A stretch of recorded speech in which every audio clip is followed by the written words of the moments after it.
time here.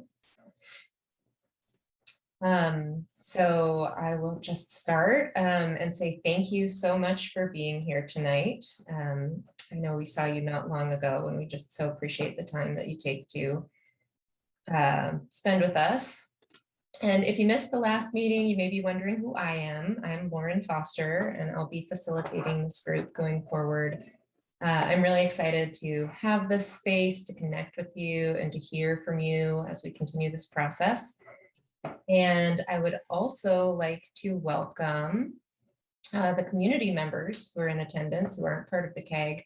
And for those of you attending in the audience, as you listen, if you have comments or questions or other thoughts that you'd like to share, we invite you to send them to our project inbox, which Laura will drop a link to in the chat and is up on the screen there as well.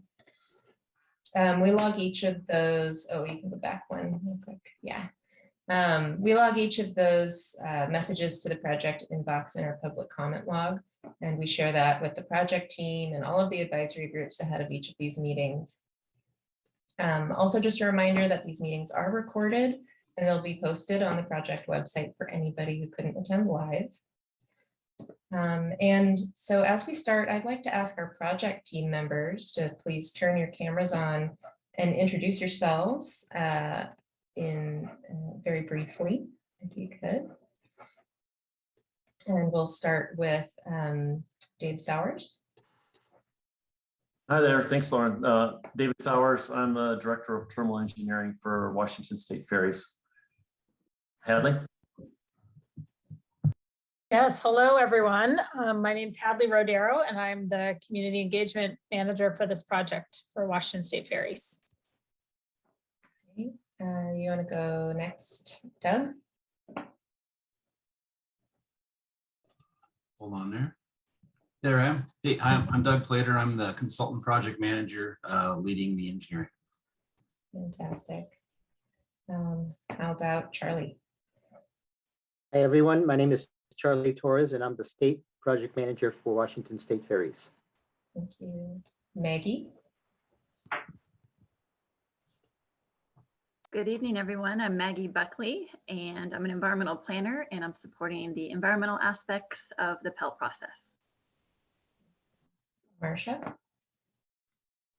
Good evening, everyone, too. I'm Marcia Tolan. I'm the Washington State Ferries environmental lead for the project. Thank you. And I'll also ask Laura and Haley to introduce themselves. They'll be helping to facilitate some breakout groups tonight. Hi everyone, I'm Laura, helping to lead community engagement for this project. Good evening, everyone. My name is Haley, and I'm also helping support community engagement for the project. And I think I missed Mark.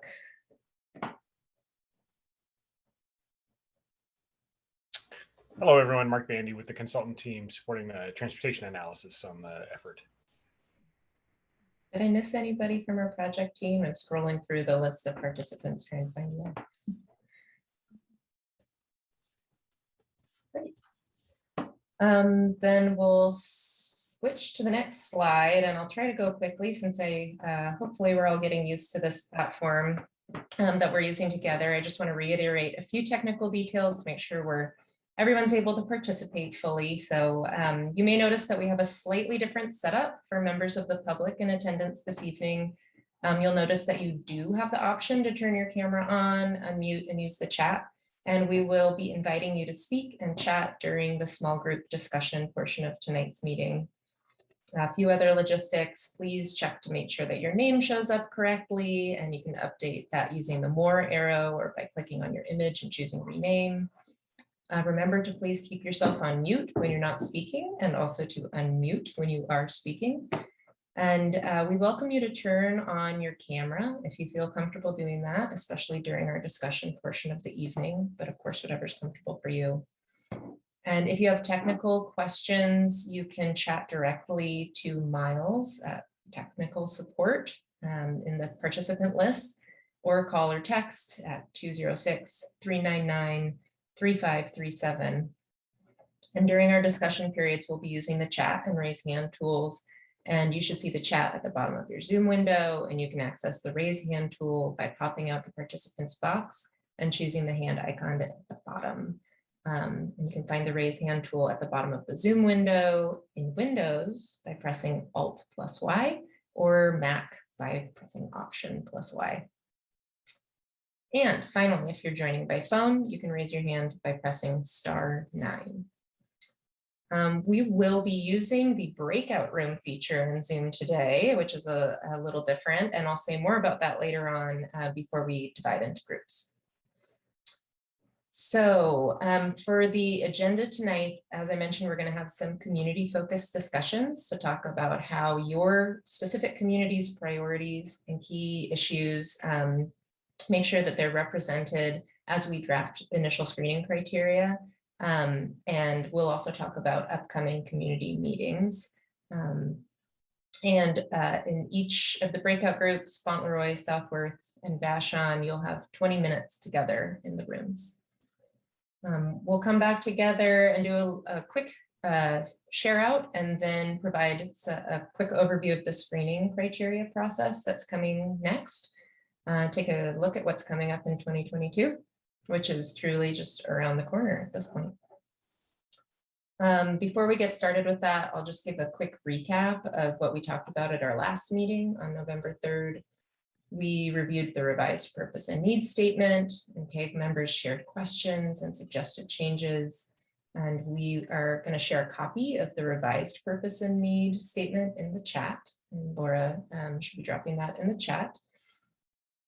This is still in draft form. We are still waiting on input from our CAG members, and we'll make sure to send you a final copy once that's available. And finally, we reviewed the Pell process, the planning and environmental linkages process that we're in the midst of right now, and how this group fits into that. So, have any questions come up since the last meeting? Anything you want to address before we get started tonight?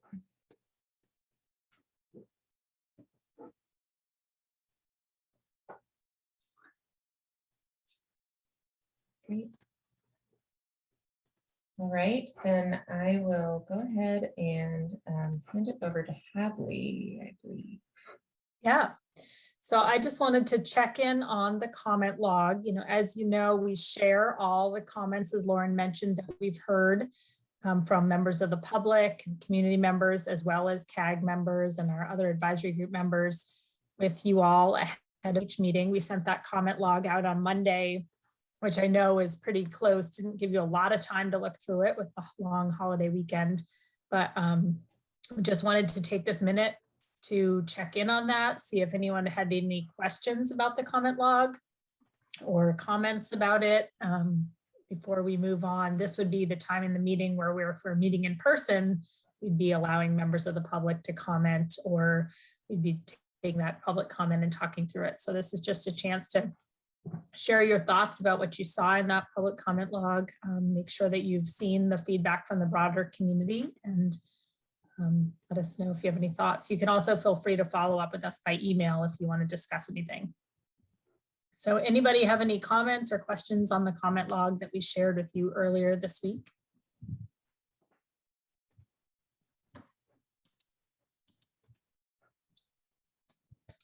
John?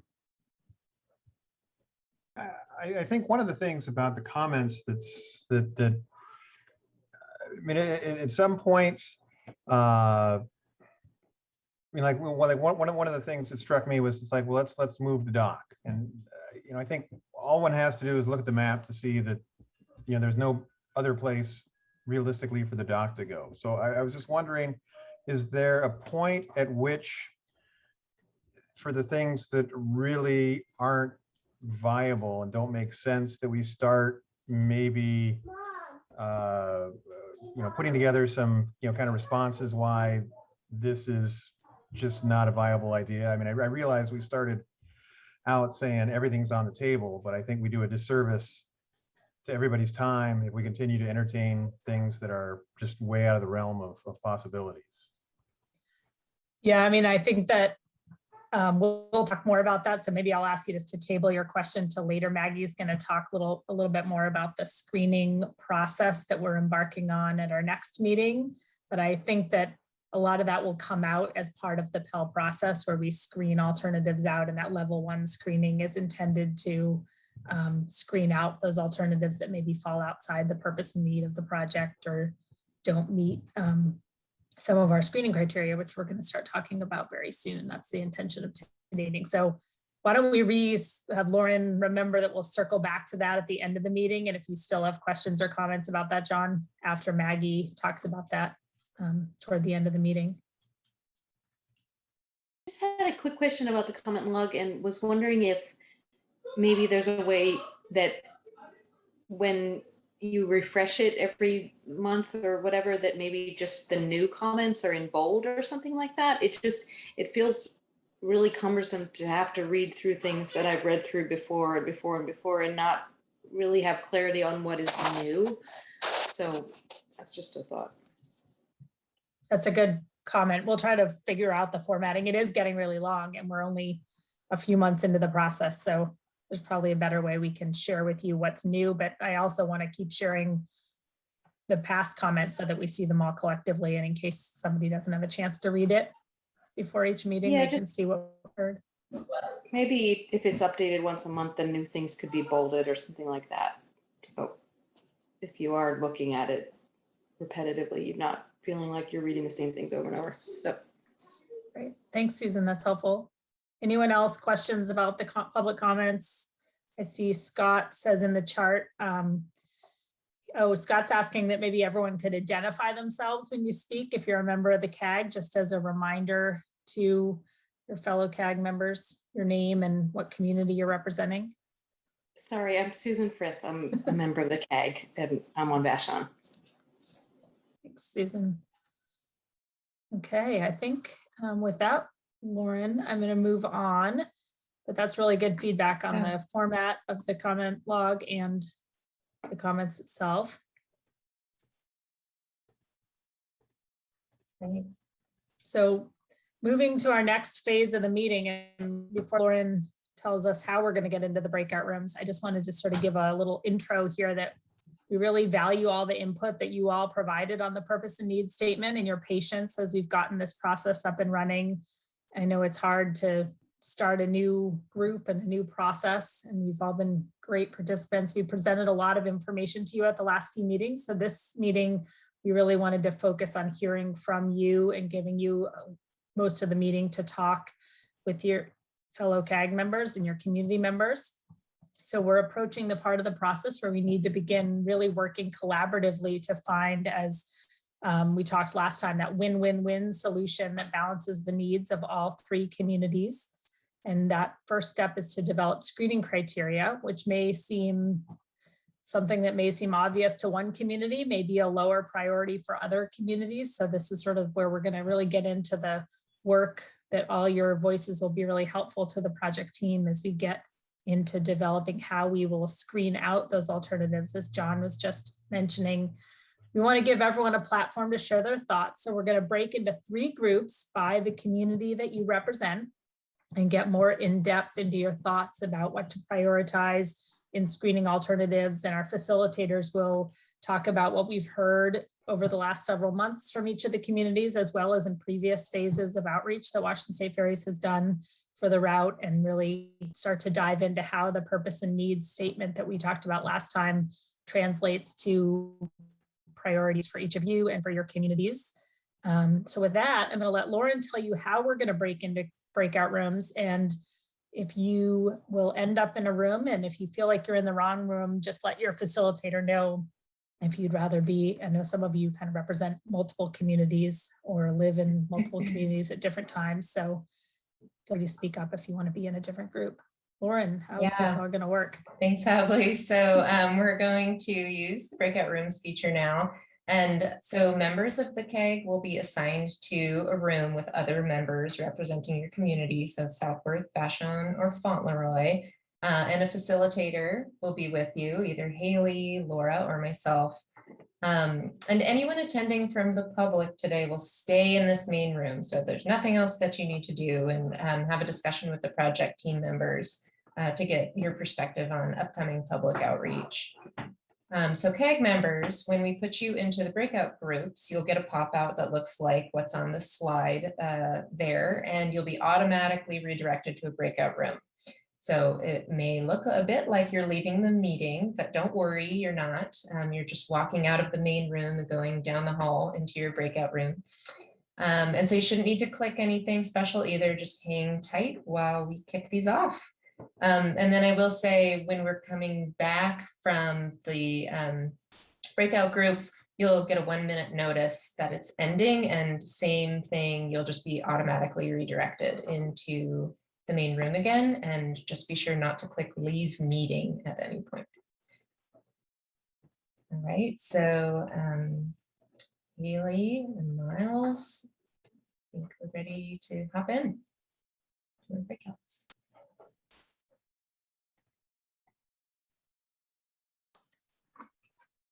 Those of you who are joining us from the public or as audience members, just hang tight and we'll start in a minute in this main group after everyone else goes to their breakout rooms.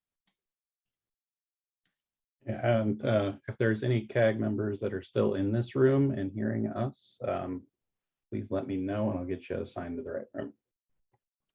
Great, thanks, Miles. It looks like we have the right people. So I'm just going to start off by saying, again, my name is Hadley Rodero with Washington State Ferries, and we're so glad you all join us. Some of you I know have attended multiple meetings, and some of this might be your first time learning about the project. So I just wanted to use this time while our CAG members are having their small group discussions to have a smaller group discussion with those of you who are interested in the project and hear from you about what your thoughts are on public outreach, because that's something coming up in the new year, as we'll have another round of public meetings. Our last public meetings were in March of 2021, and it's coming time for us to do another update for the project. So I really wanted to hear your thoughts, and you're welcome to turn your cameras on now if you're comfortable doing that, and just unmute yourselves and have an open conversation. We do have some members of the project team still in this room waiting for the breakout sessions to end. So I'm just going to ask them to kind of hang tight. Those of you joining in the audience, if you want to chat with me, you're welcome to. I see Catherine's here, Chuck, Elizabeth Butler, Mark, Mike. Any of you want to join us? Tracy, you're welcome to too, if you'd like to. But I just am interested in hearing, as we plan for community meetings early next year, we'd like to hear your thoughts and ideas on how we should plan them. We're planning to hold these meetings virtually again, like we did last spring. I think that's the reality of the times that we're living in right now. And we wanted to find out from you all your thoughts on that and your thoughts on format. What kind of updates do you want us to share at these community meetings? What meeting format, given that it's a virtual meeting, what features are really important to you? And what groups or organizations should we be sharing information with beyond those that we're already reaching out to? And is there anything else that we at Washington State Ferries can do to increase participation from the community that you can think of? So does anyone have any thoughts on those topics?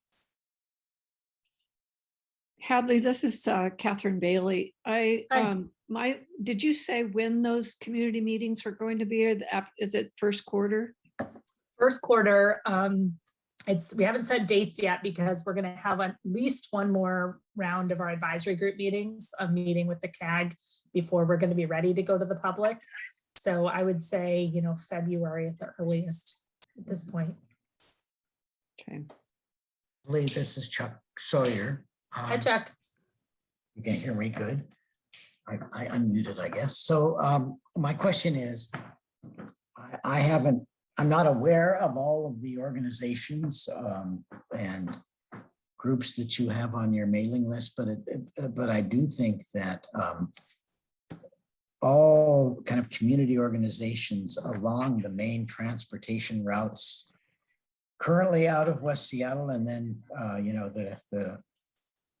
how that will change when the bridge is back in place ideally this summer should be on your mailing list. And so I don't know what the mailing list is, but you know, the Alaska, the Morgan, and then the folks down in South Park as well, because they are currently bearing, and White Center, they are currently bearing the brunt of all the traffic, or much of the traffic trying to get out of West Seattle, and probably most of the ferry traffic.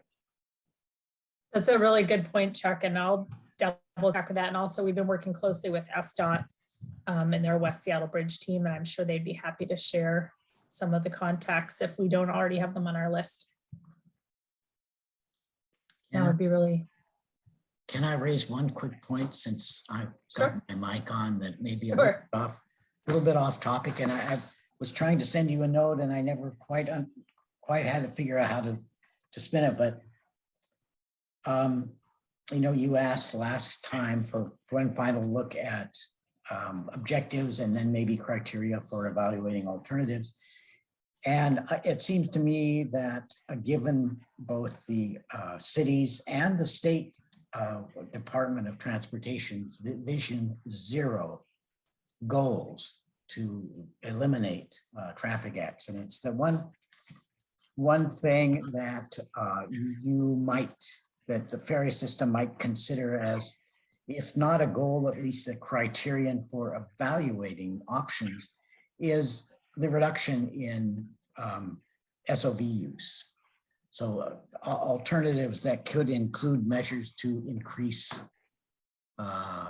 multiple carpools, essentially van pools, and reduce SOV use to help align with the Vision Zero plans, as well as reduce congestion and air pollution all along the routes into and out of West Seattle. So is that something that I'm better off putting in some kind of a comment to you written? Yes, I mean, that would certainly be helpful. And then that way it gets captured in the comment log that we share with the groups and with the rest of the project team. But the fact that you've just said it now is great, because listening in are some key members of our team who are writing our purpose and need statement and will be writing the screening criteria. So they all heard it. And maybe Mark, if you wouldn't mind, do you have any thoughts off the top of your head about that plan? I know you're familiar with Vision Zero and how we're capturing those topics in the purpose and need. Sure, I'm happy to, Hadley, and hi, Chuck. Yeah, so obviously, as you noted, both the city and the state is a very important policy objective for them. So we do, in the purpose and need statement that's been drafted, we do reflect safety of users, whether they're in vehicles or on foot or bikes. And also trying to reflect and think about, importantly for our ferry system, is obviously the crew that run the terminal. Those are also important considerations, worker safety. So it is reflected, and what we're working on now is, as kind of heard earlier, is as we start to think about screening criteria, sort of some of the metrics that we can use to kind of measure against that. And some typical things will be, you know, kind of, you can think about exposure, you can think about miles of travel and those kinds of metrics that are often used. Yeah, it's a good comment, and it is already being reflected, and we'll continue to work on that. Great, thanks, Mark. So back to our topic on community meetings. Anyone else have any thoughts on upcoming community outreach, the meeting format, knowing that it'll be hosted virtually, sort of like this one? Anything that you think would be helpful as we start to take this information and bring it to the broader community? Catherine, do you have other thoughts? You're on mute still, Catherine. Sorry. It's okay. I was actually thinking about some of the comments that came up at the last meeting, as well as in the last few minutes. And that is the need to coordinate with these other agencies. And is it possible to have someone representing, for example, SDOT at this next set of community meetings that could speak to some of those cross efforts, so to speak? And because we all want, you know, everybody's anxious for officials from the various agencies to be coordinating together. SDOT and I don't know if SPD or I'm thinking also some of the environmental concerns that have come up from folks too, whether that's even an agency rep would be appropriate at this time for someone to be represented there too. I know that you're going to have other community meetings as time goes on, but I think the sooner we can know that as a community that everybody is talking to one another, the better that and more confident that we will feel. Yeah, I mean, I don't know if you were at our last CAG meeting, but we did have someone from SDOT, Heather Marks from the West Seattle Bridge Project joined us, and Yeah. she is very engaged in our efforts and we're coordinating with them. So that's one thought. And then when we do get to the public meetings, we'll be inviting our technical advisory group members and our executive advisory group members to join us for those meetings. And you make a good point that we should make sure that they have a visible role, those that are able to attend, along with our community advisory group members, because SDOT is represented on the TAG and the EAG, as are a number of our other partners, transit providers, and the environmental groups are on our technical advisory group as well, like Department of Ecology and all the rest that have a permitting role in the project. So I think that's a great point, and they're very involved in the project, but maybe making that in a visible way so the community can see that is a good comment. That's what I would, the thing that I'm most concerned about is that the general public knows that too, and Right. that knows that from the beginning of this work, that you are talking to one another. We do have on the website, all the members of those other advisory groups are listed, and we've now made those other meetings open to the public as well. So if you hear anyone who has a really specific interest in hearing what those agencies have to say, you're welcome to listen in on technical advisory group meetings or executive advisory group meetings. Okay, thanks. To hear how engaged they really are and helpful to the team. Okay. Anyone else have any thoughts on the meeting format or what types of information would be helpful to share at our upcoming public meetings? Hadley, this is Mike. Hi, Mike. How are you? Good. How are you? Good. Following up on Chuck's recommendation, as the bridge gets closer to being reopened, it might be helpful to include, there's a group called Friends of Lincoln Park. So they're not parks themselves, but they are community people very involved with restoration at the park. I will put this in an email to you, their names to include. And then going, a lot of the issues that we hear are up from Morgan Junction. I know you had a presentation to them, but it goes all the way up Fauntleroy to the bridge with the traffic. And back to Catherine's comment, we've been trying to talk to SDOT and SPD about the traffic problems we have here in Fauntleroy. And I think when that bridge reopens, it's going to reopen the issues in the direction. So I'll put it in writing, but just FYI. Yeah, that'd be helpful if you have a contact person for Friends of Lincoln Park, because I think we might have some folks that were affiliated with the group on our list, but it would be great to double check, make sure we have the most current contacts. Okay. That would be really nice. I know we're all waiting here. If you have comments, share them when the small groups finish up and our CAG members finish their discussion. They're going to rejoin the main meeting and we'll do a report out. So we'll all get to hear the highlights of each of the community's conversations. So you'll be able to hear what they're talking about in their small groups now. We're also recording each of the small group discussions, and they'll be included with the recording of the whole meeting when we post that online. Just to let you know that you will have the benefit of hearing what the advisory group's talking about right now while we're having this conversation. But this is really helpful comments. Anyone else have any good thoughts about public meetings or what information might be helpful now that you've seen a little bit about the project by attending these meetings?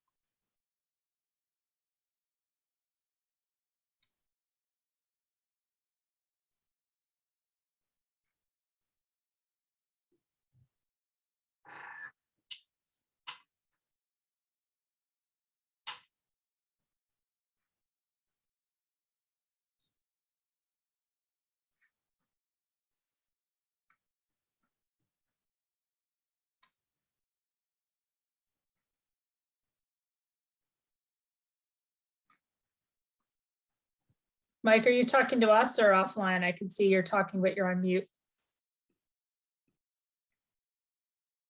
Someone else? Okay. Okay. Sorry. I'm having a sidebar I conference. figured it was a sidebar, but I just wanted to make sure you weren't trying to weigh in.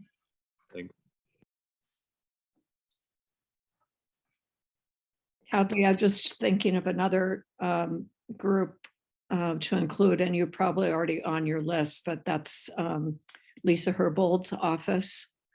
And I'm, if Lisa can attend, somebody from her staff it'd probably be helpful.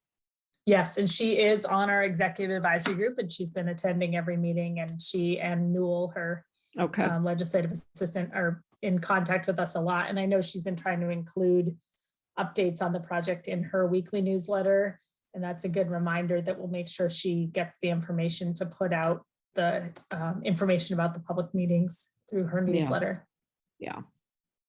Yeah, I know she's really engaged in the project. It's been great.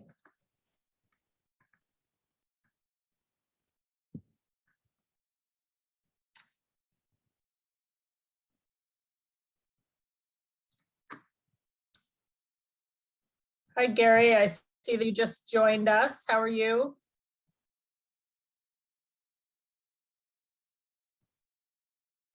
I'm here. Thank you.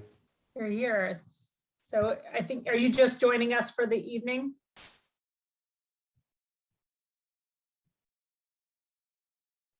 Is it going to be longer than just tonight? No, I just wanted to, we're currently in breakout groups. So most of the other community advisory group members are in a small group discussions at the moment. They're going to wrap up in a few minutes. They're going to come back to this main room, and we will continue with the meeting. So if you just want to hang tight, we'll come back. Sorry, and I'm they'll be late. So yeah, I'll wait. Yeah. No, that's fine. And while we're waiting, we were just talking with members of the public who've joined the meeting in the audience here about upcoming public meetings and sharing thoughts on how we're going to do our next round of community meetings. So if you had any ideas about that, feel free to let us know.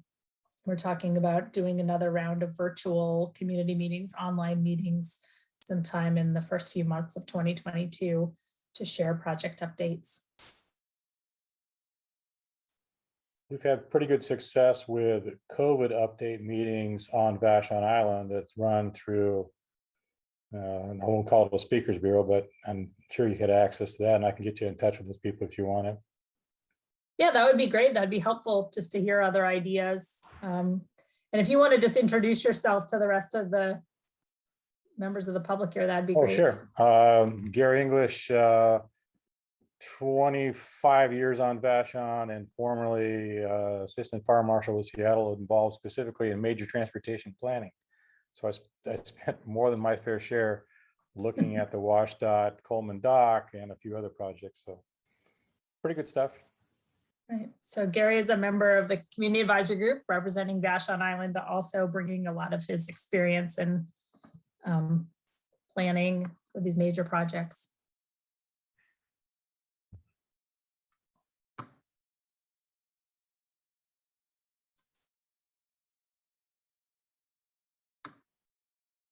So Gary, you might weigh in on this, and anyone else wants to weigh in. Does anyone have any ideas on how we can increase participation from members of the community who may not be following the project as closely as some of you?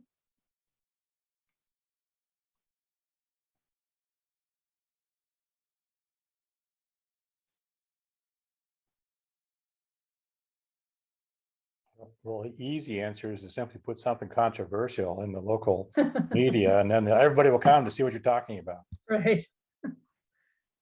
It's probably not the best way to encourage people to attend, but it certainly will get more people involved. Right. I mean, we certainly will have our share of controversy, I'm sure, as this project continues, but maybe not. We're not quite there yet.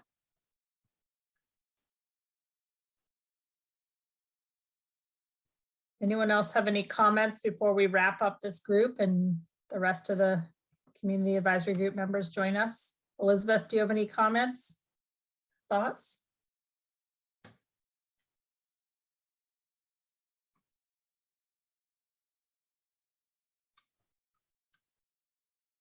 No.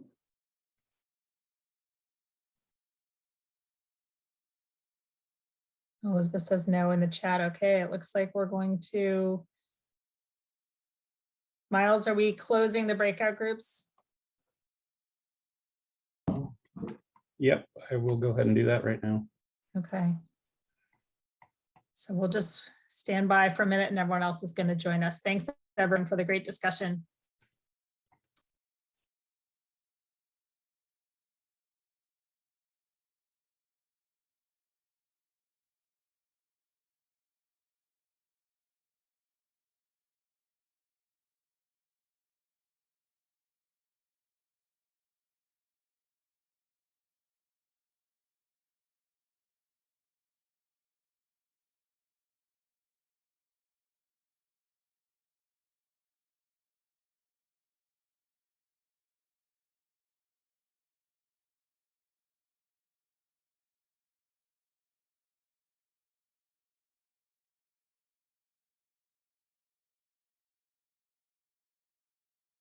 So on a related but very distant topic, what's the schedule for replacing ferry boats?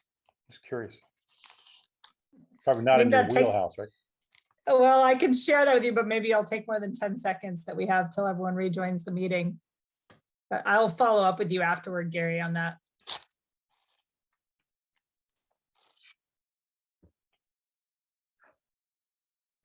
It's all about money.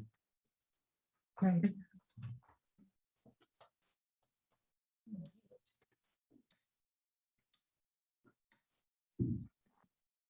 I would hope that the federal transportation bill would pass, would funnel some money this direction.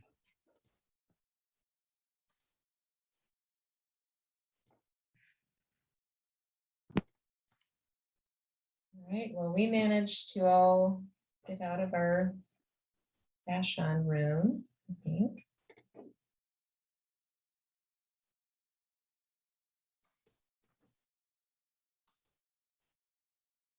Everyone else back? Looks like you've got almost everyone back, Lauren. Well, that was so delightful to get a chance to, the light in this room goes off if I don't move for too long. It was so nice to get to know some of you more, and I hope that we can do that again in the future. So we're going to have a quick report out from the groups. And I know that in our group, we launched straight into a really rich discussion and felt like there was a lot more to say. But if someone in each group should have been prepped to share out. So if we can get somebody from the Southworth group to do a quick report out on key highlights of what you're able to get to in that time. Hi, Larry Harla. I'm a member of the CAG and also a Kitsap Ferry Advisory Council for the Southworth Ferry Terminal member. So our group, I mean, we really kind of jumped into it. I think one of the things that we sort of collectively expressed was trying to keep, conversation focused on echoing some of the comments that were at the beginning of the meeting, focused on what we're trying to accomplish in terms of improving efficiency, focusing on the sort of pain points and bottlenecks right now that exist because of configuration of the Fauntleroy terminal, and then just conversation around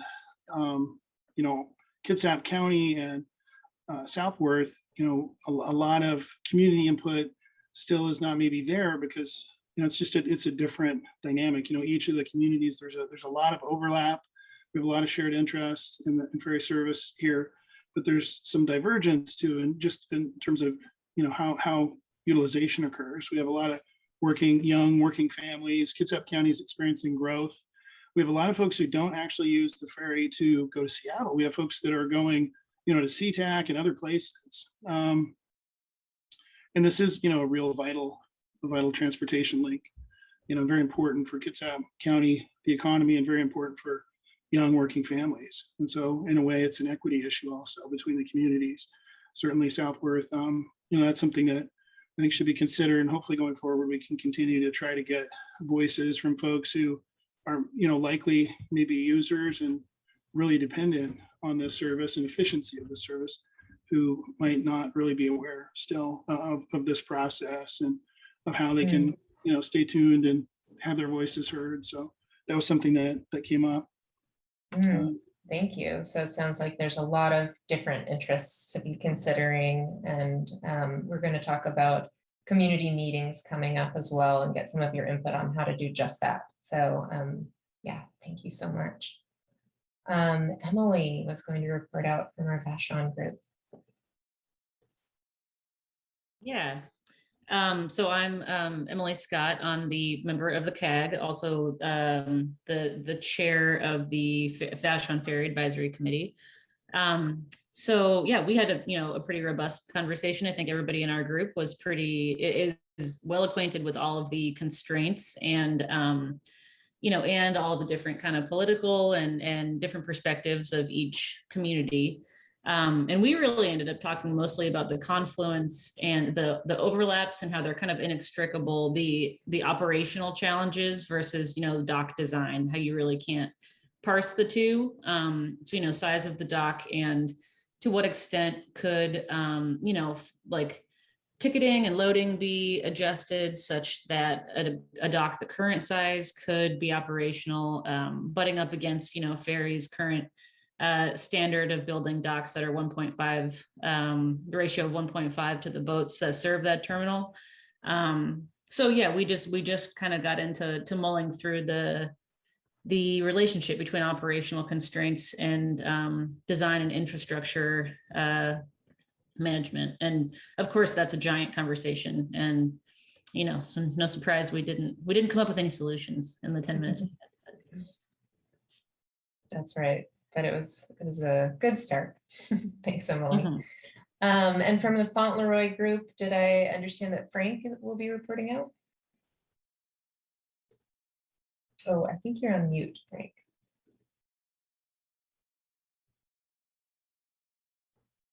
Sorry about that. I'm also the FAC representative for this side, so again, we got all of us today. There were several things we talked about. One of the main ones was of concern for us is the project title and how that is going to affect how the project was defined in the project title fairly clearly. And it seems like in this, as the development of the purpose and need statement, this is getting morphed in changing. And I understand that there's some value in these things. In the end, we want this to be a win-win situation for everybody. But how does that project title come to affect funding? There was some possible concerns. Is there going to be issues there as this project can tend to morph? The analogy was brought up to the kitchen remodel.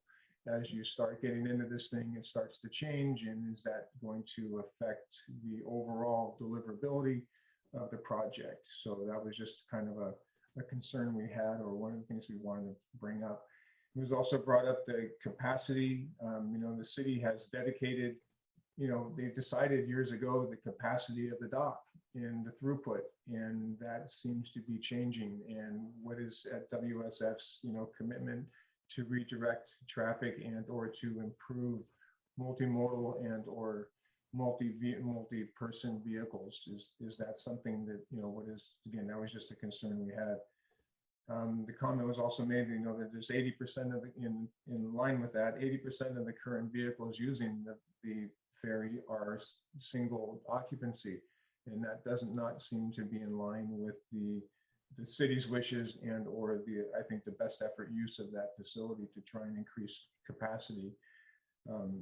It's not just cars on the dock, it's throughput. I think everybody wants to get home. That's the real issue. And if you can get fewer cars, you're going to get more people through using the capacity that's there currently. One other thing was brought up was the fact that there have been changes that were made, and I think the changes are going to, and I think they have had significant impact, but I don't think we have any idea what the real total impact is yet, which is the schedule change. I mean, that came on right before COVID happened, and since then, nothing has been the same. So it's really hard to say that we know what the impact is going to be. Again, the idea of just building a larger dock is not going to solve the problem. It's just, is not, anyway, that's just a comment that was made.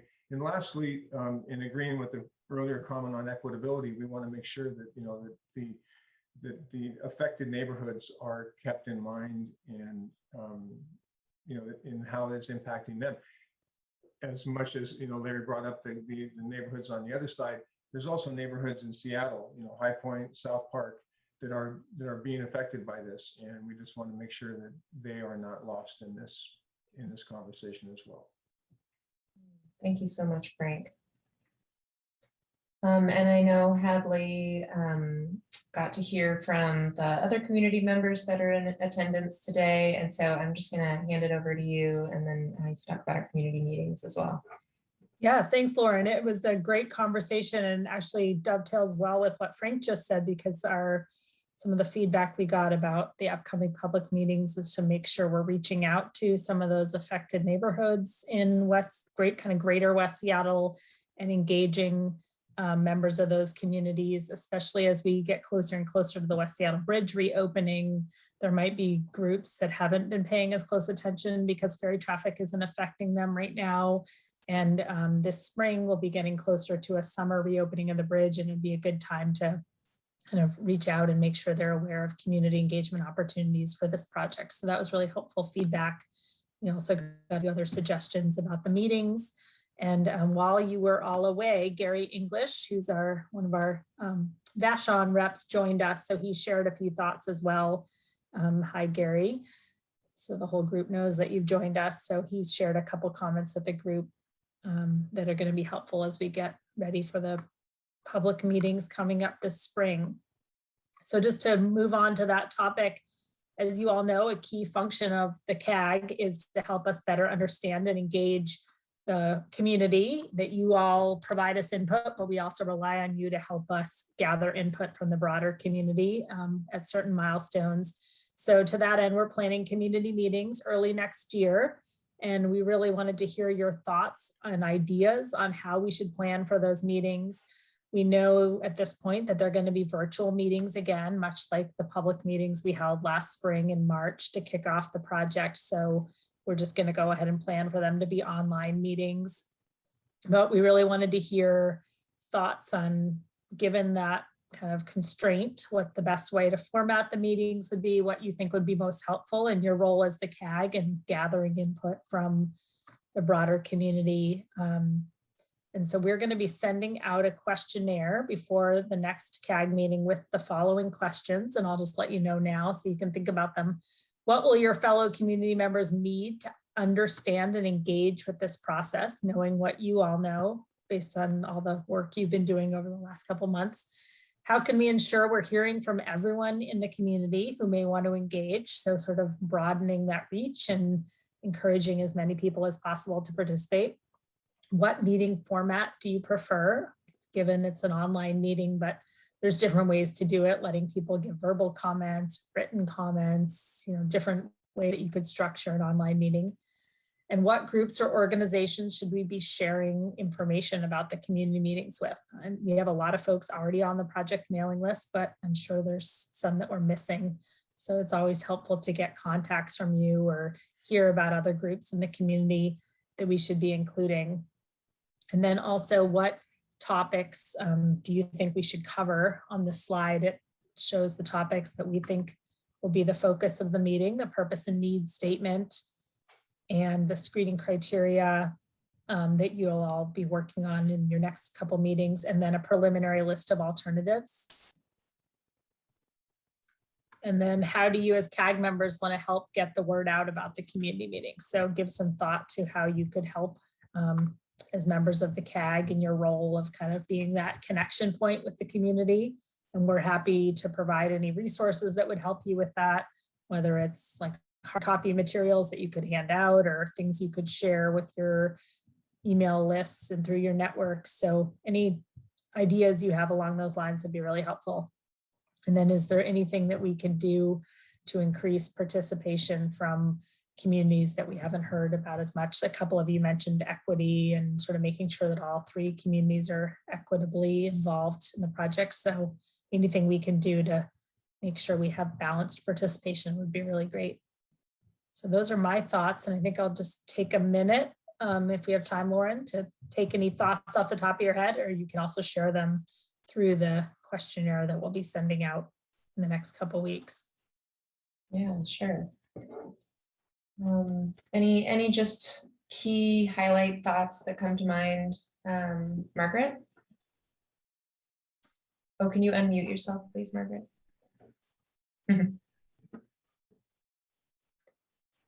Yeah, I think you're muted. I got it. Okay, I got it. There you go. You got it. And so the question is, at these spring meetings, will the communities be presented with alternatives, plans, or was it just, hi, tell us what you think?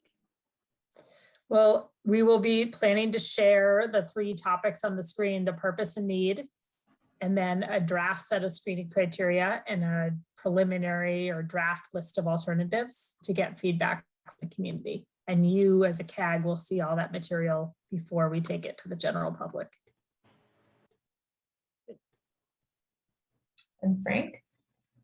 In follow-up to Marty's comment and then to yours, Hadley, I see the heavy lift of this whole process. It's the screening criteria and list of alternatives. And am I understanding correctly that you would like to have a public meeting in spring where these screening criteria and list of alternatives have already been developed? And did I just understand you that we would see them, meaning that you are going to develop these, or are we going to develop? Well, it'd be collaborative. So we will be, that's the topic that we were just sort of dipping our toe into tonight, beginning to develop screening criteria.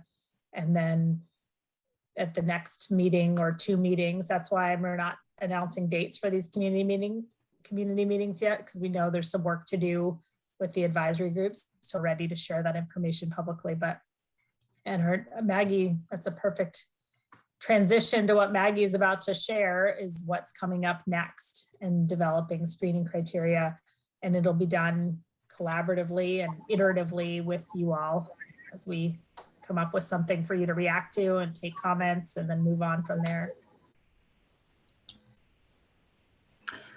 Yeah, thank you, Hadley.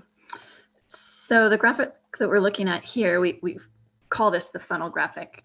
It's intended to provide an overview of the alternative screening process that we're about to undertake and how we're going to use this 2 levels of screening to narrow down alternatives based on screening criteria that we will develop collaboratively. So in this graphic here, in that top funnel, actually in both funnels, the screening criteria are captured inside the funnels themselves. That's how they're represented. And the intent is that we'll use those criteria as a filter to evaluate and eliminate alternatives as we work through this process. So John, I think that might answer your earlier question, which is that at the top funnel, which is the level 1 screening, that's where we intend to filter out any alternatives that don't meet our purpose and need, or simply aren't feasible for economic or technical reasons. So we'll have alternatives that are advanced, that meet our criteria, and then a set of alternatives that are dismissed. And that process will provide good documentation and rationale for the dismissal of those alternatives so that it's very transparent for members of the public. Let's see.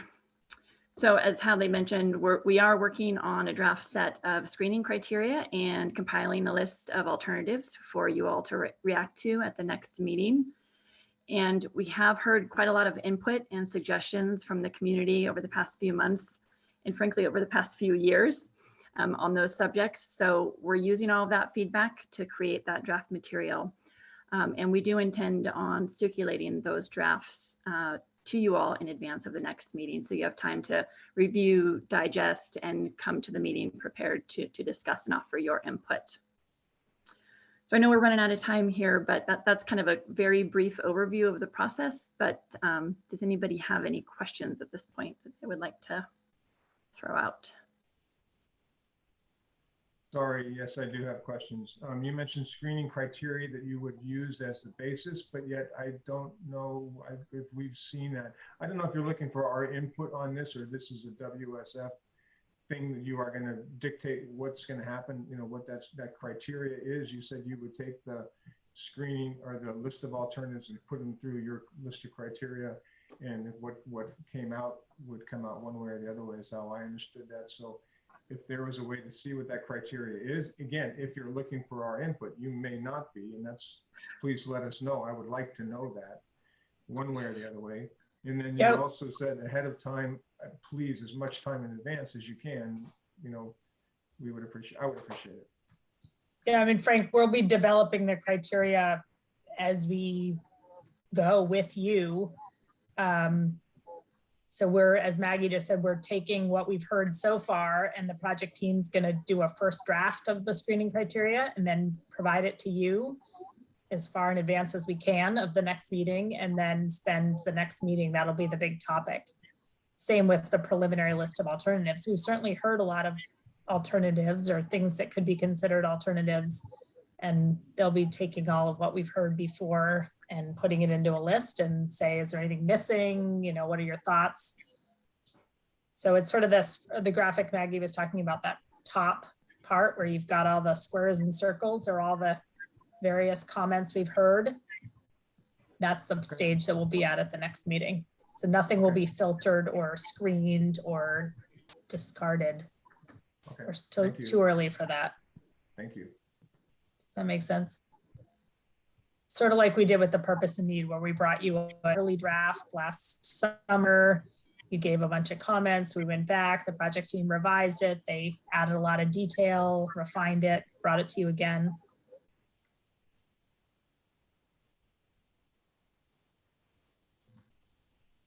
Any other questions about this process before we close up shop here?